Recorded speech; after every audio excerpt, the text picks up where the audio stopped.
Scan to unlock Sovi and ace your tests. Potential energy curves get easy fast when you connect bond energy and bond length, so watch this quick breakdown and lock in the right graph.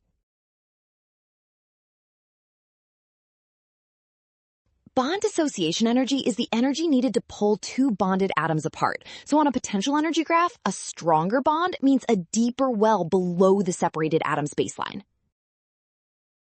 Since bromine 2 has the higher bond dissociation energy, its curve must dip lower than I2's curve, because breaking bromine apart takes more energy than breaking iodine apart.